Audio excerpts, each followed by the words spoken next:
We'd love to jump in and have you share about how Pattern was started and why it's exciting. Pattern was started in a way which seems almost crazy dumb when you think about it. Because everyone agrees that pattern recognition is a key attribute of how the brain works. Yeah. All of us know that nature is made of patterns. Whether you're looking at sea waves or bird wings, the patterns everywhere. And if you're a computer person, I am, you would ask yourself back in 2015, why had no one ever thought of making a computer for that? Yeah. They hadn't. It's really hard to believe. It's kind of arrogant sounding, but they hadn't, So we had the idea of doing that. And I had the ability to use my FIRE conference, which you've been to, Paul's been to. And we have this thing called the CTO Challenge, so it's a little bit like reality TV.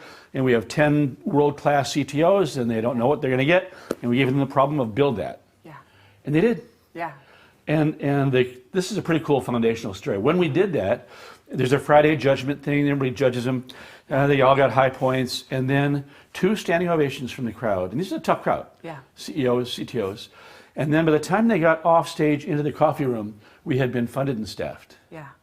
And that was a pretty good indicator that that was a good idea. Yeah. So that's how it got started.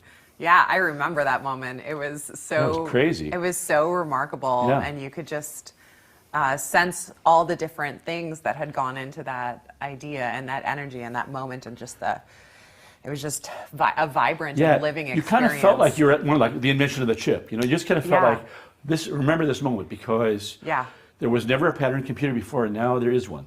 Yeah. Yeah. Absolutely. Likely very much foddered a lot of your miracle year this year. It's been an amazing year. Yeah. Yeah. I mean, Pattern takes all of my time plus 50%, and then there are some other companies too. So, as you know, so it's been a pretty busy year. Super busy year. We did drive Pattern. So when we started, we were worthless, I guess. And, it depends who you are. And we managed to build it from, startup to, we just became a unicorn. So we're selling stock now at 1.2 billion, which is past being that. And I think we're just getting started. I really do. It's not about the money. It's about where are you in your milestones. Mm-hmm. And we just started, making amazing discoveries. So we're just getting going, I think. Yeah. Let's talk about a couple of those discoveries because they really are quite remarkable. So one that's very timely, of course, which is your new COVID test. Yeah. Prospectual. Prospectual. We used to call it Sunset Island, which is kind of, everything's an island codenamed inside Pattern, but Prospectual is the official name. Okay. And so we were tracking 400 competitors. Wow. Yeah, that's a lot. Worldwide. Yeah. We're also all in that business. Yeah. And we thought that the target was well suited to our math. Mm-hmm. Berkeley Labs told us that, and it was true. Yeah.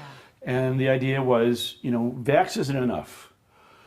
I know that all the people today to be vaccinated believe in is vaccination. not enough. I've had 3, Yeah. But it's not enough. Even if you do that, it's not enough. You have to pair it with very high throughput rapid testing that's very accurate. Mm-hmm. Without that pairing, you're going to get shutdowns, lockdowns, or hospitalizations. Yeah. So what do you do? And so we started working about 2 years ago on this. Took a while to get ramped up. And we have created a box. And the box is pretty cool. Not very big. It's about the size of a piece of paper, 8 inches high. Yeah. And here's what it does. 3 seconds per test. Wow. No chemicals required. Wow. No reagents, no nothing. Yeah. Just light and spit. You spit into a thing, 2 drops, just 2 drops, and 100% accurate. Yeah, that's remarkable. Yeah, so I guess $1,200 a month or $1,200 an hour. So it's like a lot. You can put a lot of people through an NFL gate or a IBM headquarters or a government building or hospital, whatever you need, and it's very accurate and very fast. Yeah. Where are you at in the production cycle of that? We've got the name tag figured out. Yeah, the island has been renamed. There we go. You have a flag yet? No, we don't have a flag. So we did all the design, we did all the testing that we could do with all the data we have. We're applying for government approval in 5 countries. We have built the hand-built prototypes to make sure it works. Then we ordered prototypes from a company that makes prototypes, and those work. And now we've just made our first production order. So we're now actually moving into production as we look for government help. So as fast as we can get approval in India, the United States, Chile, Australia, and Germany. Off we go. Wonderful. Yeah. Well, for all of us that are super eager to get back to sports and music aren't going. we all? Yeah. I mean, you really have to have that paired device. Yeah. You can't just say, I'm vaxxed, because you don't know if you might still be sick or something. Yeah. You've got to be able to say, better than antigen, Yeah. sooner than antigen. You have Yeah. to be able to say, I'm okay.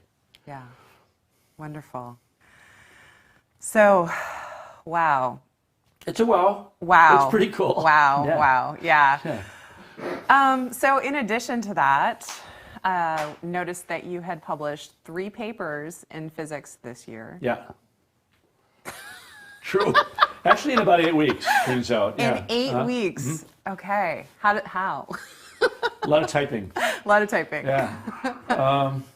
Well, so resonance, which Paul mentioned, is something that I worked on way back in 1978.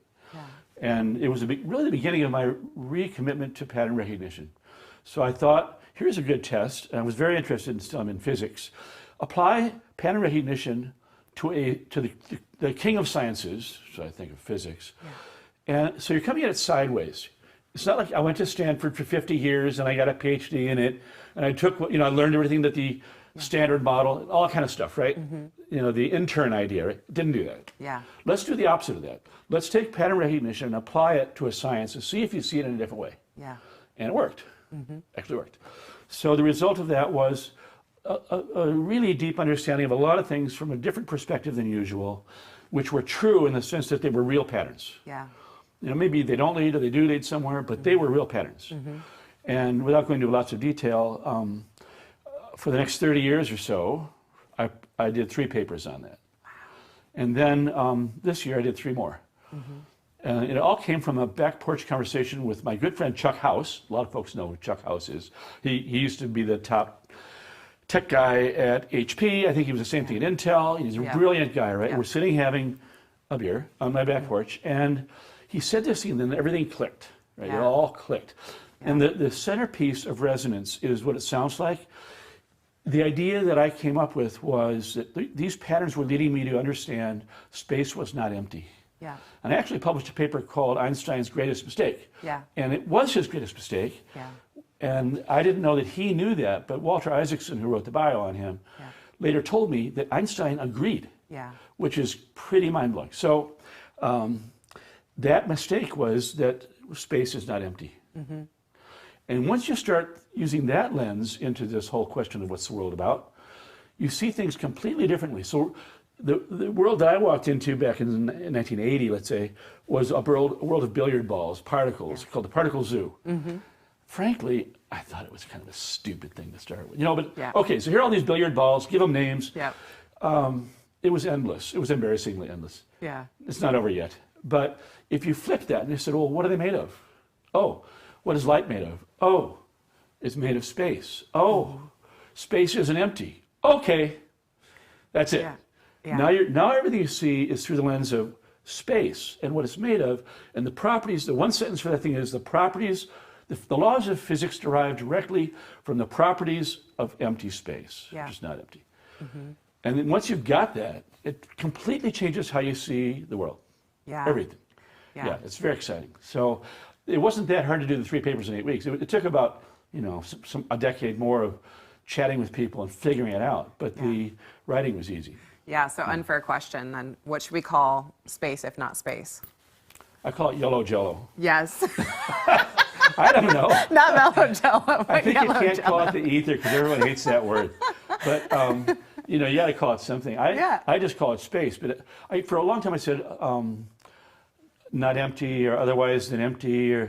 But let's just be honest about it. It's just space. But space, it turns out, has real properties. Yeah. We've known this since the middle of the 1800s, if not earlier. We just weren't being honest about it. So it's space. Yeah. Okay. But we can talk about spatial density. Yeah. Now that's interesting. Yeah. I remember once I was at the National Museum of History in New York, and they did an Einstein thing. And they had the picture we've all seen of the rubber sheet with the ball in it, showing gravity, right? Yeah. And there's a really nice woman who's the docent, and she's explaining this, at that time, the state of the knowledge, which was, she was telling this other woman, and I felt like sorry for her, that, okay, here's space-time, it's bending, but there is no such thing as the ether. Yeah. And I said, I don't want to interrupt, but there's a picture of it right there. And there is, you know, so space is real, it has stuff, and it bends, and it has density, and that changes a lot of different things. Yeah. Some of which I'm creating arguments about right now. Yeah. Yeah. Yeah, remarkable. So next big theory that comes to mind is, what is control theory, and why should we care? Control theory, I don't even know I don't know whether it's important or not important, but I think it is. And I should apologize because there is already a thing called control theory. I should make up a different name. I read about it a lot in management theory. I think it's been around forever. So this that's is a like different control theory. This is way more number interesting. 5 or something. Yeah. But it occurred to me, I was looking at, we have a partnership with the Fred Hutch Cancer Research Center, like them a lot. I was watching Thomas Lynch, who's their director, giving a talk, and behind him was an electron micrograph of a cell, the surface of a cell, and it was really rough. It had all kinds of goofy, looked like the moon, you know? Yeah. It had like little, is that a building? No, it's a cell. It had all kinds of things. Some were even, some were uneven. Yeah. It wasn't, compare it to steel, you know, or some surface, highly polished chip. It was just the opposite of that. And I realized, oh, that's life, right? That's life. That's what life looks like. Life is decentralized in control. It's bumpy. It's got all kinds of unexpected things going on all over the place. Whereas the top down, somebody makes an airplane, a Boeing airplane, that Boeing airplane is very smooth. Yeah. And I recognized that there was something deep happening there. So the idea of resilience belongs to life, not to Boeing airplanes. Oh, yeah.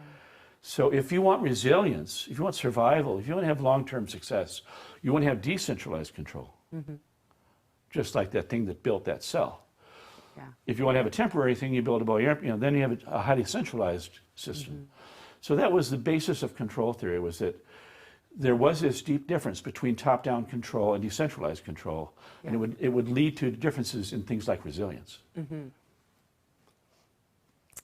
Yeah, I love your use of terms and thoughts that are a word that someone else thinks that they understand, and a completely different, expanded interpretation of it. It tricks us, Mark. Sometimes I try to invent words that no one knows what they mean, so it's kind of a loser's poker bet. I don't know how to get out of that one. At all. So you also generated this evolutionary theory called MIGHTY. Yeah, MIGHTY was the first multiple inheritance of acquired characteristics kind of thing. It was an acronym. That was maybe 12 years ago. Yeah, sure. I really was bothered. I have studied, as Paul mentioned, I've studied bio for a long time. The whole Darwinian thing seemed goofy to me. How so? Well, really, I mean, you know, over a beer. And if we were sitting here, I said to you, oh, I've got an idea. Yeah. We came from random mutations caused by cosmic rays. Yeah. You're going to have to laugh. I do not agree with it. So, and I'm not saying that the creator did it. I know there's a lot of people who think that. And maybe I think there's room for science and religion.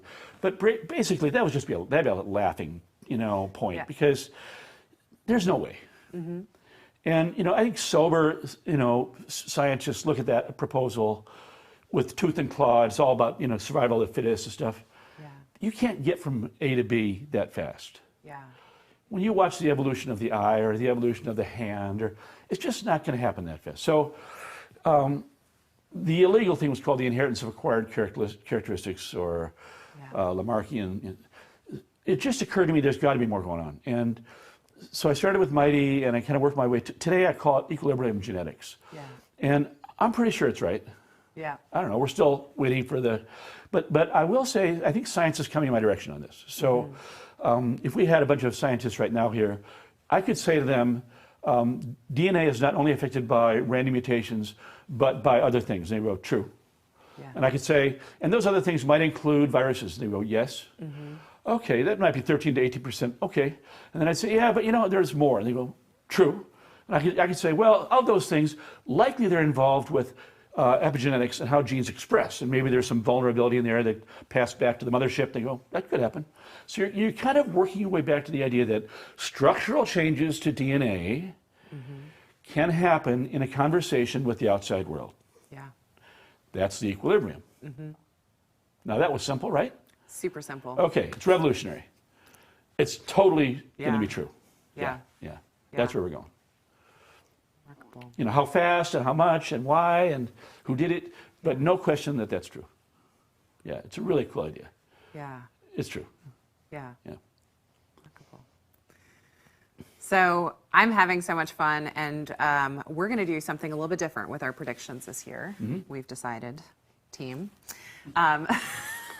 Which hopefully Paul and I will save a little bit of face in so doing. But, We're going to have fun. this year for 2022, we're going to have some fun with the predictions. So Mark's going to share the 2022 predictions, and we're going to have a chat where we unpack them and talk about them. So I'm going to turn it over to you, Mark, for the first prediction. And I want to add something as we start, because please. this is the result of our conversation. Yes. In the past, we have essentially done a rehearsal of something that I had done with SNS Yeah. in December. Yes. And that's fun. I like doing that. But I thought, and I think you both agreed, that it would be Yeah. more fun to do it this way, where let's add to that instead of just Yeah. rehearsing that, right? Yeah. So, or doing it again. So I think this has the potential benefit for people who have already seen the other video or been there or whatever to enjoy this even more. Yeah. Because we'll be talking in a little bit more depth about each one instead of just rereading them again. Yeah.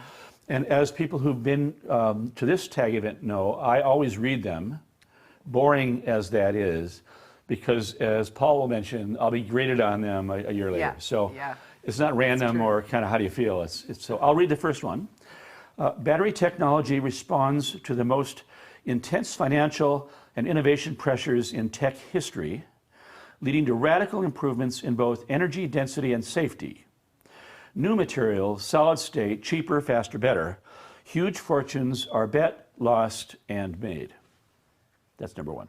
So would you share about some of the innovations and roadblocks that are making batteries cheaper, faster, better? Tell us about that. Yeah, prediction. sure. First of all, the pressure thing is really true. I think, Yeah. you know, when you think of pressures on an aspect of technology, there's pressures on autonomous driving right now. Yeah. There's pressures on electric cars. There's pressures on make chips better. Yeah. But I don't think there's pressure anywhere ever as much as there's been right now on give us better batteries. Yeah. Everybody in every industry in the world is saying give us better batteries. Yeah. Of every size, every scale, every battery. And the whole idea of rebuilding the grid and everything renewable all depends on batteries. So if you're in the battery business, I feel sorry for you because you're getting phone calls, right? I mean, there's a lot of pressure there. The good news is there's a lot of pressure there. Yeah. And so we're seeing people who are really smart, like Elon Musk, put all of their thought toward how to get this done. Yeah. If there's anybody who could do it, it's probably Elon. But he's got a lot of competition, as you know. So there are these giga battery factories being made all around the world. He started that process, but there's one being built in Sweden right now, north of Stockholm. The Germans are building one. VW has one. Elon has built a gigafactory in Nevada and in China, and they're building one in Berlin. So these things are just popping up. Yeah. There's going to be an increase in not just quantity but quality, like what we have never seen before.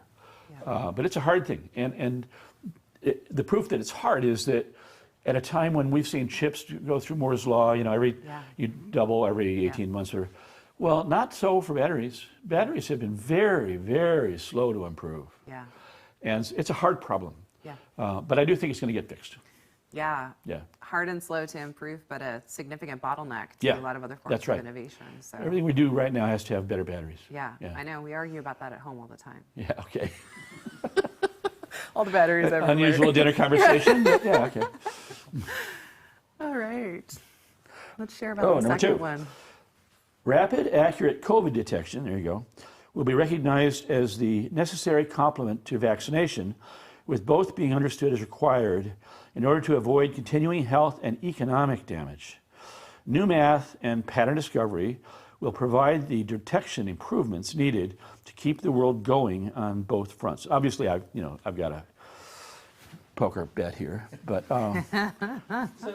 So Mark, given the rapid, accurate COVID detection, do you think that will help bring down the resistance in the part of the population that they don't want to get vaccinated, they don't want to be tested, if it becomes easier to do, more expensive to do.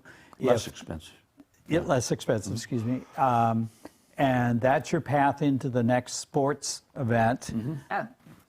You think that's going to help get people over that have been resisting the testing and the vaccination? Partly. To the degree that resistance is rational, the answer is yes. And we want to be very clear with people that if they're using what we're doing, which is a spit test, we don't keep the spit. So they're not giving away their DNA, they're not giving away anything, right? That's good. So people who are worried about government intervention or invasion, no problem. They're just going to get a test, that's done. But there's a part of the population, and I know you know this, worldwide, which is linking anything that has to do with government or with, I don't know what, politics, with politics. So, there are people who don't wear masks to prove that they're Republicans, or who do wear masks to prove that they're Democrats. Yep. And they're walking around outdoors, right? If you see somebody walking around outdoors with a mask on, that's a Democrat. So, unfortunately, that crowd of folks who are not doing things for safety's sake or science sake, I don't think we get a shot at those guys so well. I don't know. Just trying to be optimistic. Yeah, I hope it does what you're saying, but I'm not making a bet on that one. But maybe half of them, would come over. Yeah. Yeah. Well, ease of use has always been important in technology. That's right. So maybe it's quick. Yeah. It's really quick. It's like walking through a TSA thing, but faster. Right. The other thing is there's the governments of the world and people who own companies, small business. If this frees them economically, they're going to put an awful lot of pressure on people. Like, come on, Right. You want to go to the football game? Do this. That's right. Yeah, I think it'll help. Yeah. All right, number 3. Everyone makes chips, and chips are for everyone. We leave the era of chip monopolies and rapidly move into a completely new era of technological innovation at the most basic, often commercial levels. Forget Intel, welcome Ford and General Motors. Forget PC, servers, and smartphones, and welcome smart everything. Ooh, I like and loathe the idea of smart everything. Dangerous. Yeah, super dangerous. Yeah. So when you think about chips being for everyone and pervasive across brands, what does that evoke for you? Well, what I'm trying to say here is that it's being taken out of the hands of monopolists. Okay. Yeah. And we have all these shorts, right now we're really short supply of all kinds of chips, and it's breaking down everything from making shirts to making cars. And so clearly the economy needs that, needs to have more chips made by more different people. You can't just have 3 companies selling chips to everybody. Yeah. And there's a deeper aspect of this, which is the nature of chips is going to change from just being driven by the size of the channel in the chip. That's been for 30 years, that's been the story, to being driven by software. So if you have software for an autonomous car, you're going to put that into a chip. Yeah. Well, GM might do that. Maybe we don't need Intel for that. Now, the first iteration, it'll be Intel. The second iteration, GM's just going to buy the plant and go, thanks, Intel, for your help, know. Yeah. I think that's going to happen. So the supply chain problems will go away in that way, and the progress in chips and what they do will move away from the nanometer story toward the software story, the function story. Yeah. So if you need a chip to, regulate water temperature, they have that already. I mean, someone else can make that. You don't have to have Intel make that. Yeah. That's already happening, but it'll happen much faster now. So do you see the bottlenecks then being around the brand that's producing that offering? I don't think there's going to be a bottleneck. Okay. I think that's the point of this prediction, is that there won't be a bottleneck. The bottleneck's going to get blown away, and we're going to have a lot of makers of chips. Yeah. A lot of money is flowing in already from the governments of the world and from the existing chip makers, but there's a lot of money flowing in from the car companies. Yeah. There are a lot of, there's going to be countries, states, cities even, will be putting money into chips. Yeah. Yeah. 4, we accept the world of absolute insecurity from IoT and home networks to ad tracking, the surveillance state, and completely invasive vendor behavior. Yes, you know who you are. While security companies remain prosperous, no one and nothing is trusted to be secure. This has a deep psychological effect on citizens, customers, and partners, in addition to the mammoth hidden tax put onto people, companies, and transactions by this forever condition of theft and loss. So Mark, kind of a combination of this prediction and the last one. I know somebody who has in their household smart music, smart light bulbs, smart thermostat, smart garage door. What's their risk of getting hacked, and what's that going to do to their household, with everything connected smartly? And the business about insecurity and the fact that is it inevitable that this is going to get hacked? Yes. And Absolutely. Then what do they do?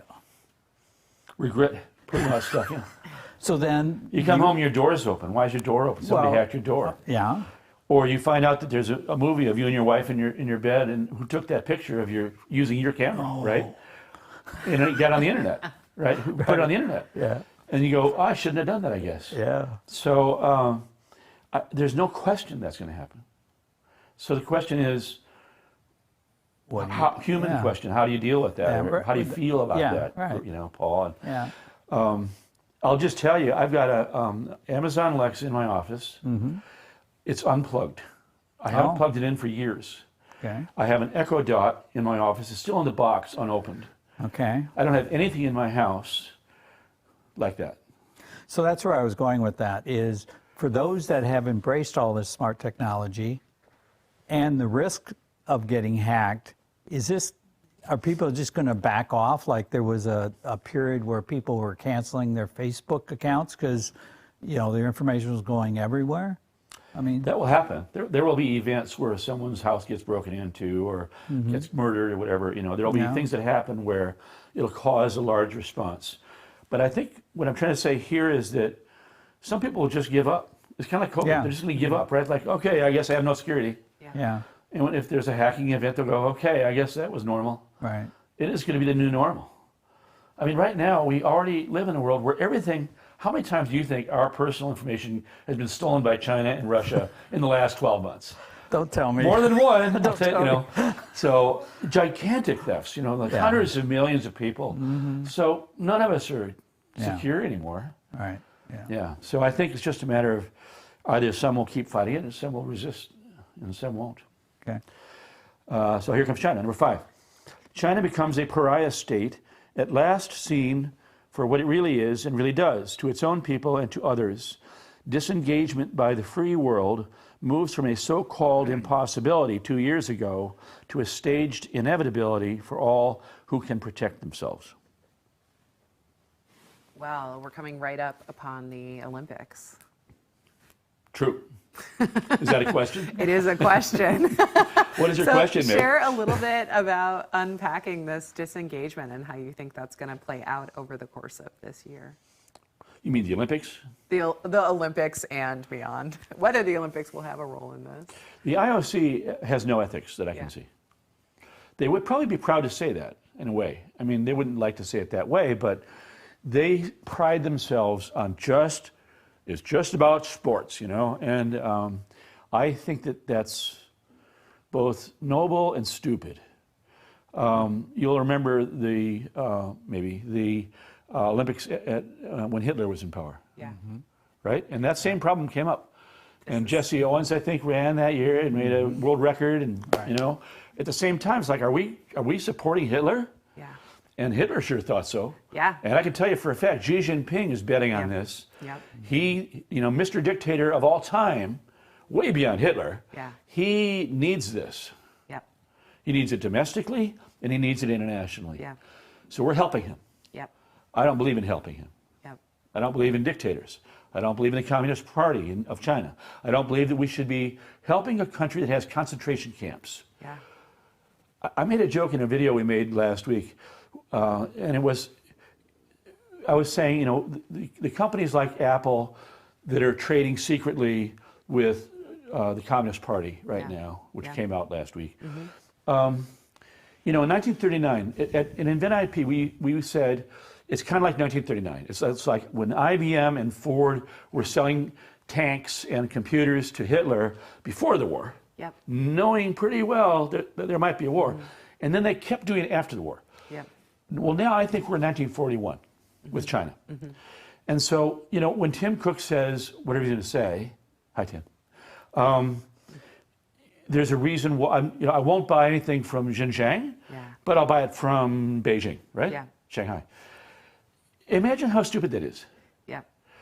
And silly and unethical. So imagine that you're in 1941 and Ford goes, well, I'm not going to sell any cars or tanks, to Dachau and Auschwitz, but I'll sell them to Berlin. Yeah. Right? Yep. There's nothing about that makes sense. That's where we are right now. Yeah. Yeah. So as you think about disengagement, what do you think that's going to look like? It's already started. The funny thing about this, let's see, what can I say about this? This has been on the table for a long time, both financially and in terms of trade. Yeah. I was in a meeting once with a 3-letter agency where I was briefing them, and one of the people there said, well, we can't do anything to upset them because they own so much of our debt. Yeah. I said, do you know how much they own? He goes, well, and I said, I know exactly how much they own. I said what it was. It was about 6%. Yeah. And I said, that's 2 bad quarters for America. Yeah. That would be the end of China. Yeah. If we disengage, they're done. They cannot possibly exist without us. Yeah. It'd be 2 bad quarters for America. Take the hit. Yeah. Yeah. What are we waiting for? Yeah. So there's a lot of greed. There's a lot of personal salaries and short-term Wall Street issues there. But, get over it. Yeah. You're trading with the enemy. There's a name for that. And no one's going to want to be in that seat when it really becomes that day, when that law gets passed by Congress or when we put out a regulation saying if you were trading with the enemy, so be smart, stop doing it now. Yeah. Do it voluntarily. That's right. Okay, let's see, number 6. SpaceX turns out to be well named since it now owns the commercial space. No one else is even close. From Virgin to NASA to Boeing and the Launch Alliance, outside the Earth's atmosphere, Elon is an emperor. So Mark is a former pilot. This is very exciting stuff. So Elon's done the car. He's done the spaceship. Is he looking at something in between of a aerial people mover to get me from Bellingham to Seattle without having to jump on I-5? It's probably the only thing that I don't think he's doing. There are a lot of other people doing that. Yeah. Like the Google guys are doing that. Right. So there are no lack, and Washington, as you know, is a kind of a hotbed for that. So no question that we're going to see the Germans and the Americans and other people making those craft. And they'll be autonomous, and they'll be commuter craft, basically. You go from Seattle to Bellingham or something. Right. So I think Elon's got much higher goals. He announced this last week that his most important project at Tesla now is a robot, a human robot. Elon is... How does that relate to building cars? They'll build cars. Oh, the robots Yeah. are factory workers. They'll take the got dangerous work out of the assembly line. Got it. When he was starting SpaceX, he flew up to Friday Harbor, where I live, to ask if I thought it was a good idea. Oh, really? Yeah. Wow. And we had lunch. I'm impressed. Okay. And I said, yeah, it's a good idea.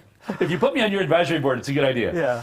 Yeah. And everything that I've seen about him, he gets a lot of crap from people. I think Earth is lucky to have him. Oh, absolutely. And when you look at what he's doing and what drives him, in my opinion, is he decides what the planet needs, and then he figures out all the other stuff. How to afford it, how to capitalize, how to build it, who to talk to, all the engineering. But the first question isn't how do I make money? The first question is, do we need to have electric cars so we can get free of gasoline? Yes. Yeah. Okay.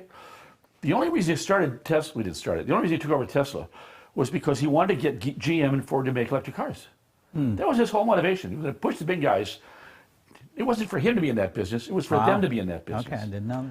Yeah, he's an amazing guy. Yeah. So anyhow, yeah, I agree with you. I think he will also be an emperor on Mars. So we can go on that one some other time and talk about that. All right. All right. 7, consumer spending goes up in the West as too many years in COVID isolation drives enhanced consumption, particularly of luxury items for oneself. This category is led by cars, and cars, with lots of expensive art, rare scotch, and other collectible close behind as the category of alternative assets investment explodes, hedging against inflation. Yes. Yes. You want some? You want to buy a Monet? I got a Monet for you. Don't you think so? I mean, I think Yes. syndicates of people are going to be buying Monets or, expensive this and that have higher growth rates and value than bonds or Yeah. stock, Yeah. and aren't subject necessarily to the same pressures either. Yeah. Yeah. Well, and I wonder what the role of signaling is going to be as well. So. What kind of signaling? Oh, just having luxury brands. Yeah, of course. Right. So That Gucci bag. getting back out in Yeah. public, Yeah. having the luxury brands. Yep. Well, we agree. Yeah. Okay, number 8. The not so well hidden internal contraction and or collapse of China's domestic economic machine accelerates, with tells moving beyond property development and related markets and into an increasing number of sectors with higher bankruptcy rates and more desperate, if secret, corporate bailouts by the CCP, the Chinese Communist Party. There are no private companies now in China. And new dictator for life, Xi, although worshipped by children brainwashed on Xi thought, that's a thing, a real thing, is no longer the popular guy he so recently was. And I'll mention something before we start here. Okay. 3 days ago, somebody came out on this. One of the fun things about doing predictions is pretty quickly things start to pop off. And there appears to be an underground movement about Xi not being quite as popular as he recently was. Oh, Yeah. okay. So, Mark, tracking you for years, you've been talking about how the interior of China, which we can't see because it's a communist country, has real fundamental problems. And you've been talking about the collapse. Is it going to happen in 2022? I mean, really, so that everybody can see it, or are they? You're seeing it already. Or do You're they? seeing it already. Okay. It's not when, it's now. It's been going on. We put the word out in January of 2015. But Yeah. you got to realize you've got a dictator who has complete control of the population. Right. So it's not about the interior. It's about the fact that we were the first to understand their national business model at Invent IP. And as you know, we briefed all the 3-letter agencies around the world. They didn't know it. I was there to see that. Right. So when a dictator who has absolute control of the population, what they think, what they're allowed to say, even inside their own home, then when the collapse begins, it's like that old joke about if a tree falls in the desert, wherever it's falling. Right. There aren't any trees in the desert. But, that's the problem is you have lockdown control. When you read about China, you find out, there were, 15,000 violent riots last year. Really? Did you hear about any of them? No. So that's what I mean. You Yeah, don't necessarily right. get the news. And you don't get the news about the economy. The numbers are not properly reported. And in general, the way that you would notice the collapse would be, it's almost like a joke. The dike is, you have how many fingers can you put in the dike? At some point, the dike's going to break. But Well, that was really my question. Is that? is it this year? Right. Yeah.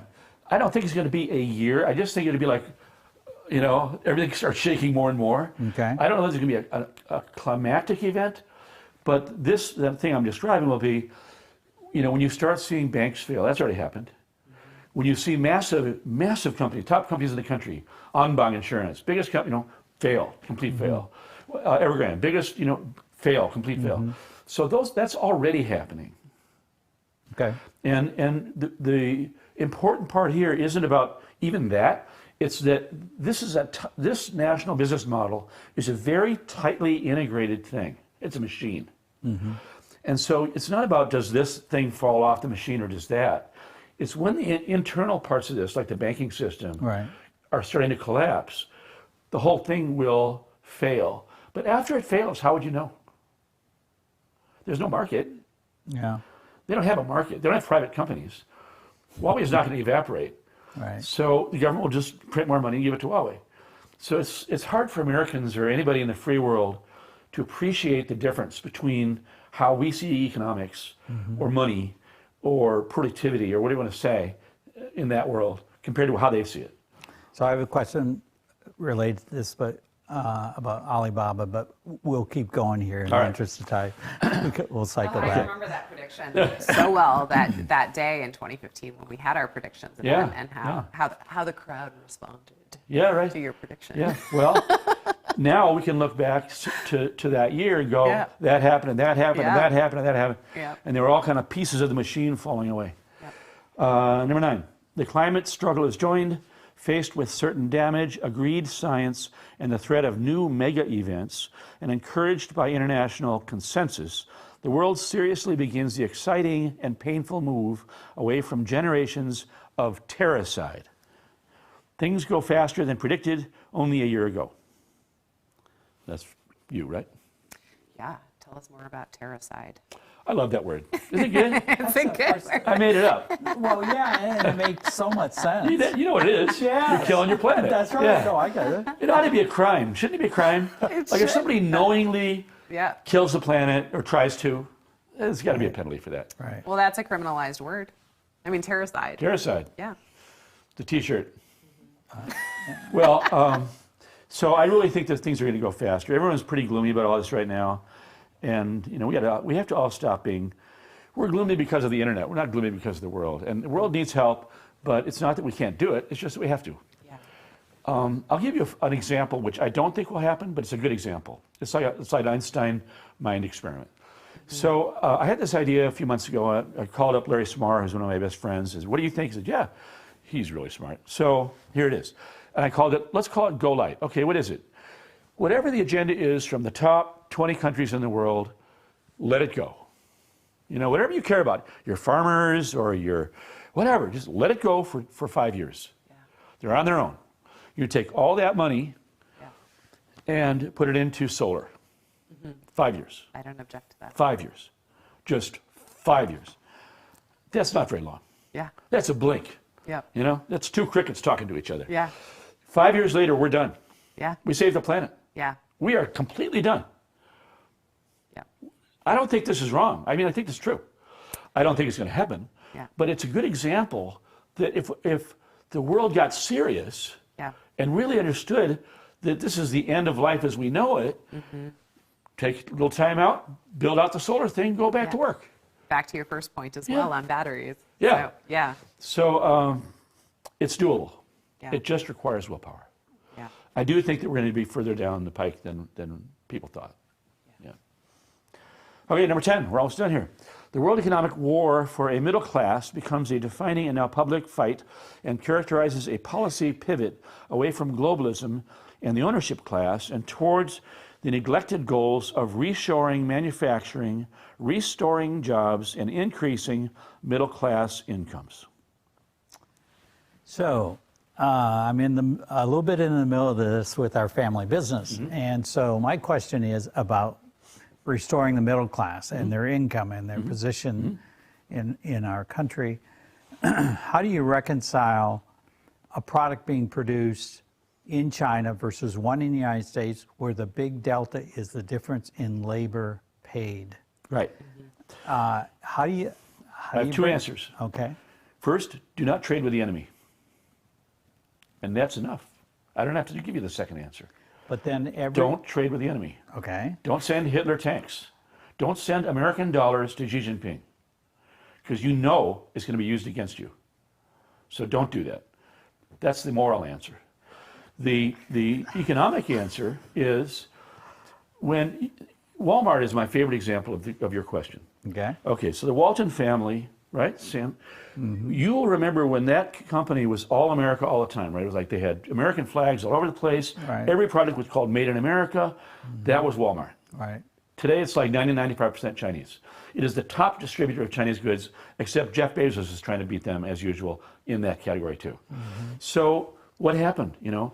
And what happened was somebody dumber than us made the decision that a cheap price was worth more than a good job. So what you hear is, oh, we have to build them in China because they're 15% more if we build them here, right? Sleeping bags, whatever. And you know, ask yourself, all those little shops that got wiped out in the nearby town, and all those manufacturers that filled those shelves in America that had middle-class jobs here. The people who could have had those jobs would rather have the job and pay 15% more for the item than not have the job. Couldn't agree with, I agree with everything you said, Mark. The problem is, how do we make that conversion? Because if... Stop doing it. But everybody has to do it at once. Yes. And that's true. And so to me, that... No, your point is a good one. Well, yeah. Who's going to be when we first disengage, yeah. we need to all disengage at the same time. That's right. Not just in America. Australia, America, Germany, good luck with Germany, yeah. and EU and UK, but we're getting there. Well, You're seeing the first early shoots of companies just voluntarily pulling out. They're putting stuff in Vietnam or in Mexico or something, but they're pulling out. And so it's happening. Pressure from us doing this show. It's got to be a lot of talk from the people who buy those things saying, you know what, I'm not going to buy that damn car anymore. That Volvo was made in China. It's a Chinese company. I'm not buying that. You can't fool me. It's not a Swedish car. Right. No, don't buy any Volvos. So, that kind of thing is exactly what we have to do. And bit by bit, it'll become more, it's never going to be 100%. Yeah. But it will be more than zero. It's going to be 50% or 25%. Well, it certainly would help if Walmart, to use your example tomorrow, say, we're just cutting off products from China. That would help the rest of us smaller guys. It would. It would help if Jeff Bezos stopped being the #1 source of counterfeited goods, copycat made in China. Knowingly did that. Still doing it today. Well, now it's Andy Jassy. Hired 5 people to moderate that problem, knowing full well that 100 million things were coming over the door, right? Yeah. How are 5 people going to do 100 million things? No way. Yeah. So he had a little lip service, like we hired some guys. Right. Yeah. He knew exactly what he was doing. Yeah. So stop doing that.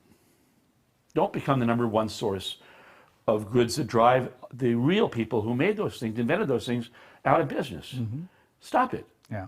That ought to be a terroricide-like crime, All right. It's time to get Paul out of the hot seat and Yes. bring our audience in for Thank some you, Paul. awesome Q&A. Thank you, Paul. This was so much fun to take on this new format. In our living room here. In our living room, thanks to Josh Burnett from Veritas. My living room doesn't look like this. Yeah. Hi, Michael. So, dear Michael. Yes. Do you have questions? One, fantastic conversation. Thank you. We have a few questions from the audience, and we have a heavier one to start. What is a recent prediction that you have been the most hesitant to predict? That's an interesting question. The gravity of a prediction or something similar. Oh, I know the answer. Now, there's a difference between a prediction and a discovery. Sometimes they're related to each other. You might discover something that leads you to a prediction. You're not going to be happy with my answer. Okay. I was working, I think like many of us, I've been really troubled by American division in America. Whether it's DC, Congress' inability to even talk to each other, or whether it's things at home, just everywhere you turn, everyone is angry with everybody else, and there's nothing but anger and me. I'm more important than you. Whatever I care about makes me mad at you, and I want mine, and you don't get yours. And I thought there must be. It wasn't logical, you saw people doing things. People dying from COVID wouldn't wear a mask or wouldn't get. It wasn't logical. Still didn't believe in COVID as they were dying. That's why our healthcare workers are quitting. They're so disgusted with these people. And they think, well, they're not smart, or they're not rational. That's not it. It's deeper than that. And I was trying to figure out, okay, do a deep dive. What is it? And I think I figured it out. What is it? I'm not going to tell you. So, which is your question, right? Yeah. So, yes, there are things that I find out either as a discovery or could lead to a prediction that I'm reluctant to be public about because they would be damaging to say them. I think the best answer to what I just said is I think there's a way out of that. Obviously, the internet itself is causing a lot of this, but but behind that are human beings. And so there is a thing that, there is a thing that we could do that would get us out of this rut. So I hope that happens. But talking about the thing that makes people really, really mad isn't the right way to solve it. Yeah, compassion overload is something I was thinking Well, when you were talking about the nurses and dealing with COVID patients. I think they're really angry with the people who put them at risk because they are knowingly putting them at risk. Yeah. Yeah. Okay, what's the other question? More, yes. I like the question that came through to me too. Are you ready? Go for it. So when you think about the energy that happened at the CTO challenge, and if we were to think about creating cultures of discovery, as you used last night, what might be some ways among our tech community and people that we collaborate with that we might create moments of discovery and co-creation? Right. Well, so we talked for a few minutes last night, but and what we talked about was innovation and how we both hate that word, even though you work on innovation all the time. I work. Yep. I hate that word. And the reason I hate it is because it's been overused. Yeah. And people who aren't innovative talk about it all the time. It's almost like a disease. Like the more they talk about it, the less. Monetization. Yeah. So I've decided, and I worked with a principal group on this, and that was a lot of fun with Ed. So when I started thinking about innovation, I thought, well, in my world, I would call that discovery. And that's a thing you can measure in a way that you can't really measure innovation, I think. So when I was working with principal, I said, let's start by that. Let's not talk about innovation. Let's say that innovation is really discovery. Now, how can we increase discovery at the company, right? And that's a pretty easy question to answer. And so, that's what we were doing in the CTO challenge. Yep. So one thing you could do just right out of the gate would be to have things like CTO challenges in companies. Yeah. So whether you're making ice cream or computers, it would be not hard to get teams of people from different levels in the company, all in one room, from different sectors that are evolving with making computers or ice cream, and then give them a lot of freedom. Nobody fails here. Failing is fine. And then a timetable and meet here, and you've got 1 week to solve this. Yeah. And I think that what would happen would be they would really try hard. Yeah. And they would get, they'd have different walks of life, different attitudes, and different levels of understanding.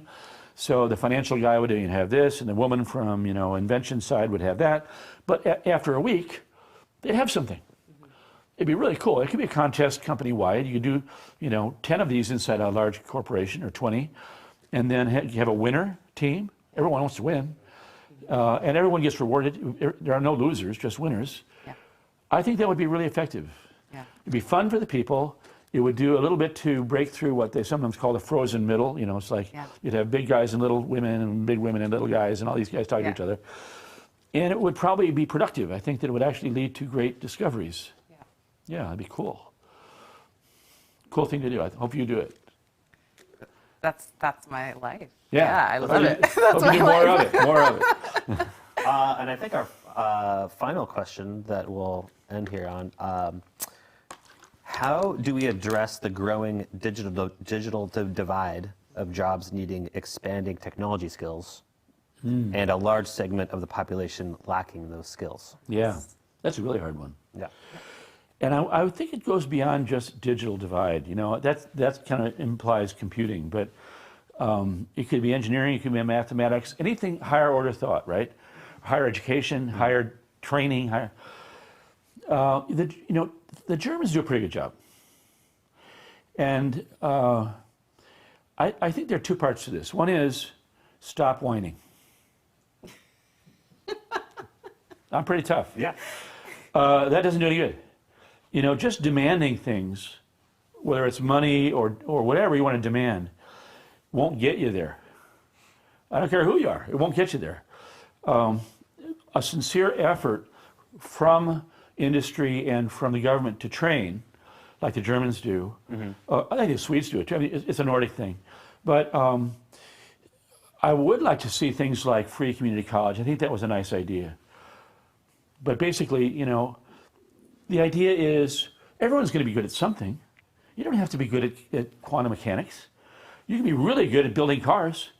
We have to bring cars back, manufacturing back. Yes. But, do it. Bring that back. And then people can get very good jobs building beautiful things that don't have to be doing quantum mechanics. Yeah. They will have to care about working hard and getting it done.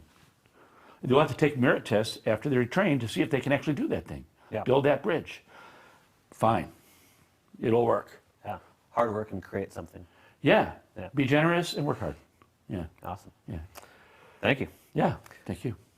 I think we're at time. Thank you so much, Okay. Mark. Yeah. Thank you. Thank you. It was a pleasure. Fantastic. Thanks, Meg. Thank you. That was fun. That was so fun. Thank you, Meg, and thank you, Paul, wherever you are. Thank you, Paul. We are ending our predictions event here from Bellingham, Washington, at Veritas Media and Studio V. You've been watching our TAG annual kickoff and Mark's 2022 predictions. Thank you, Mark. And we'll see you next time. Thanks, everybody. Take care. Bye. Thank you.